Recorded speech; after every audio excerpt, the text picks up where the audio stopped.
കാറാന്ന് കേട്ടപ്പം പെട്ടു തന്നെ കരുതിയതാ കേട്ടോ. 4:30 ഫ്ലൈറ്റ്, 80 കിലോമീറ്റർ, 24 ഹെയർ പിൻ. പക്ഷെ മിടുക്കത്തിയാ കേട്ടോ.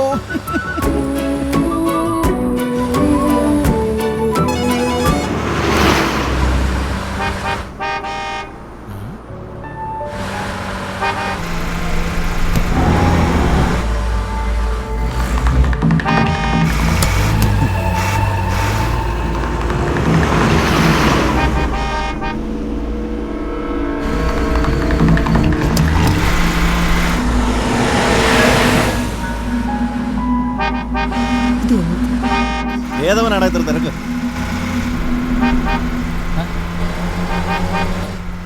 അണ്ണാ ദേവ് ചേച്ചിയാ. അയ്യോ, ദേവമോളായിരുന്നു.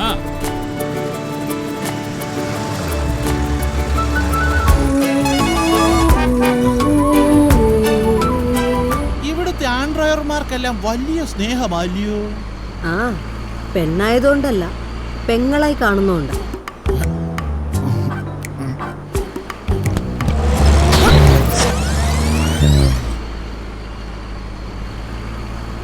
ഈ വെകിളി പാസഞ്ചേഴ്സ് തൊടാനോ പിടിക്കാനോ വന്ന കൊച്ചെന്തോ ചെയ്യും.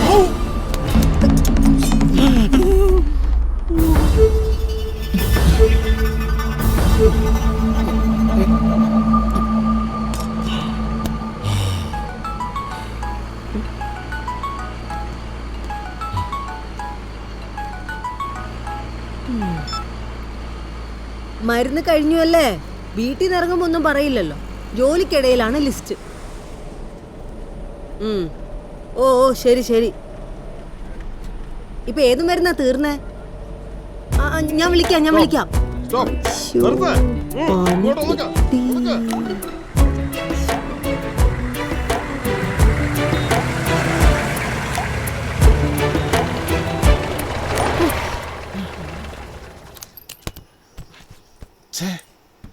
കൊച്ചേ, ഇനി 1/2 മണിക്കൂർ കൂടിയേ ഉള്ളൂ.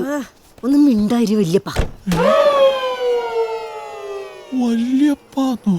എന്നാ സാറേ എല്ലാം കറക്റ്റാ. ബുക്കും പേപ്പറും കറക്റ്റ് ആയിരിക്കും സാറേ. ഫോൺ ചെയ്തോണ്ടാ വണ്ടി ഓടിച്ചോണ്ട് വന്നു. അയ്യോ സാറേ, വീട്ടിൽ നിന്ന് അത്യാവശ്യം ഒരു 3000 പെറ്റി അടച്ചേ. 3000? നമസ്കാരം സർ. സർ. ഓ, ഷീ ടാക്സി ആണല്ലേ? അങ്ങനെ വേണേലും പറയാം. ഗവൺമെന്റിന്റെ ഷീ ടാക്സി അല്ല കേട്ടോ. ഞാനൊരു പെണ്ണായതുകൊണ്ട് നാട്ടുകാരൊക്കെ അങ്ങനെ വിളിക്കുന്നത് മാത്രം. ഡ്രൈവിംഗിനിടയിൽ ഫോൺ ചെയ്യൽ. സർ, 2 ആഴ്ചക്കിടയിൽ കിട്ടിയ ഒരേ ഒരു ലോങ് ട്രിപ്പാണ് സർ. കൽപ്പറ്റ ടു കരിപ്പൂർ 4000 രൂപയാണ് ന്യായമായ റേറ്റ്. അയാൾ അത് വിലപേശി 2500 രൂപയാക്കി സർ. ദുഷ്ടൻ, കണ്ണിച്ചോരയില്ലാത്തവൻ. അയാളുടെ തലയിൽ ഇടിക്കും. വേണ്ട, ഞാൻ ആരെ ശപിച്ചാലും അയാളെ പിന്നെ ഒരു കാലത്തും ഗതി പിടിക്കൂല. കോടതിയിൽ ശാപം വേണ്ട. Sorry sir. സാർ, ഈ 2500-ന് 1500-ന് ഞാൻ ഡീസൽ അടിക്കണം. പിന്നെ ഈ റോഡിലെ കുഴികളിലൊക്കെ വീണിട്ടുള്ള പണിച്ചെലവ് വേറെ. ബാക്കി കിട്ടുന്ന തുച്ഛമായ പൈസയെന്ന് കോടതിയിൽ പിഴയടക്കണം എന്നൊക്കെ പറഞ്ഞ കഷ്ടമല്ലേ ജഡ്ജി സാർ? വീണു തുടങ്ങി. മാത്രമല്ല, കോടതിയിൽ ശിക്ഷിച്ചു എന്നൊക്കെ പറഞ്ഞ എന്റെ അച്ഛൻ സഹിക്കൂല സാറേ.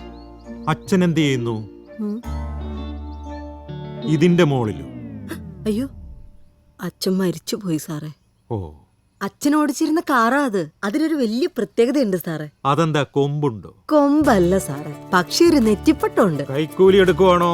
അല്ല സാറേ, ഒരു മിനിറ്റ്. സാർ ഇതൊന്ന് കണ്ടാട്ടെ. വായിച്ചാ. വയനാടൻ ടാക്സിക്ക് കിട്ടിയ സൗഭാഗ്യം.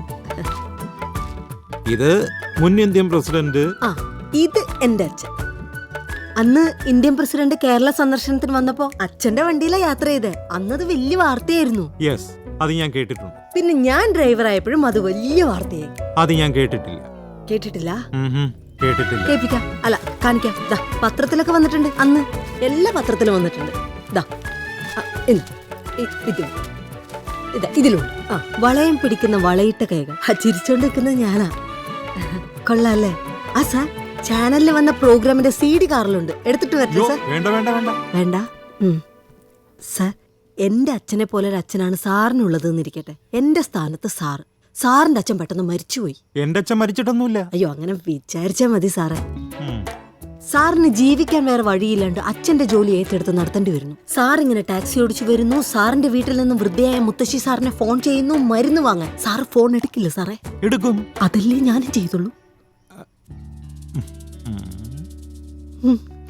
പ്ലീസ്. 200 രൂപയോ? മനുഷ്യപ്പറ്റുള്ളവരുണ്ട് സാറേ ഈ നാട്ടിൽ. ദാമോദരേട്ടനും പ്രസിഡന്റുമായിട്ടുള്ള പടം കാണിച്ചു കാണും, പിന്നെ പത്രക്കട്ടിക്കും. സാറേ ഇത് ഇവളുടെ തുറുപ്പ് ചീട്ടാ അല്ലേ?